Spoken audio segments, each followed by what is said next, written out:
Because like from my point of view, like if you, because I'm based in the sports department at uni, and let's say if they're looking for a football coach and they have X amount of budget and they know that these are the training programs that most universities have, they can go to whatever is the governing body of coaches and say like we have this budget and we're looking for level 2 coach or whatever it's called. Yeah. And they know that the coach that they'll have, like they might have slightly different coaching styles and things like that and approaches to coaching, but they know that they're gonna get a certain quality out of it. In esports, that just doesn't exist. Like you either go for someone who was is a current pro player, which doesn't mean that they're good at coaching. Like if you know the game, that doesn't mean you can actually teach others how to play, or you have to base it on other people who have positive comments around that.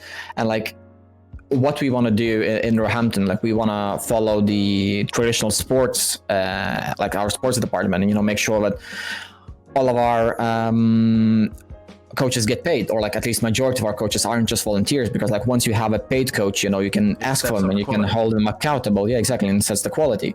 But at the same time, like the question is how do you train an esports team at uni level? Like, because if you're aiming.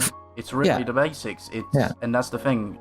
You need to go ahead and coach them those small, tiny things that they wouldn't know. Because I'm certain that all the players or coaches will know exactly what's happening in game and they'll understand mechanics. But university level, what needs to be taught, in my opinion, is just like you go to the gym for the first time. They teach you how to use the machine. They teach you how to do it properly. Okay. So that means communication is a big one. Of these, and a lot, and it's a bad stereotype, but a lot of the people who come into esports or come in is the first time they step into an arena, and it's the first time that they're playing with other people at like this degree, at that level. Even though it's a low level, it's the first time. Yeah. Most of them will stay quiet. Yeah, that's the reason why we sort of divided our players into 3 tiers. So we have the like complete casual players who come in to play, right now probably Cyberpunk and other single player games and things like that. Yeah.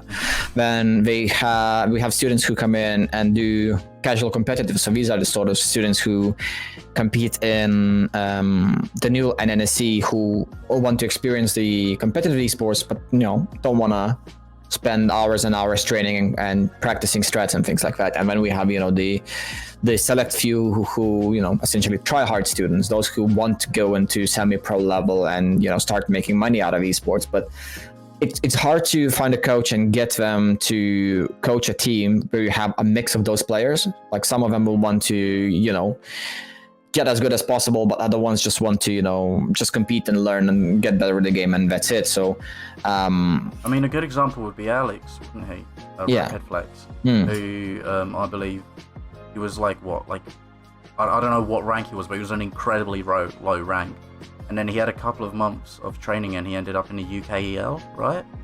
I think no, it was, so we had Alex was our for sort of he was the sport, and he's my favorite story to talk about how the esports program can help players get better, because he didn't have any sort of coaching experience before, and then we had a coach to help him out, which helped him a lot.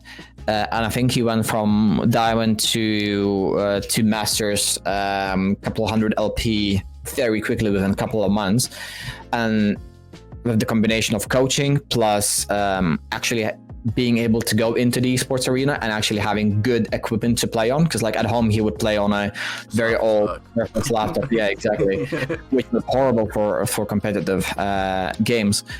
Like the thing that I'm really happy with the esports program at Roehampton is that we are able to offer the students these opportunities, to grow and to get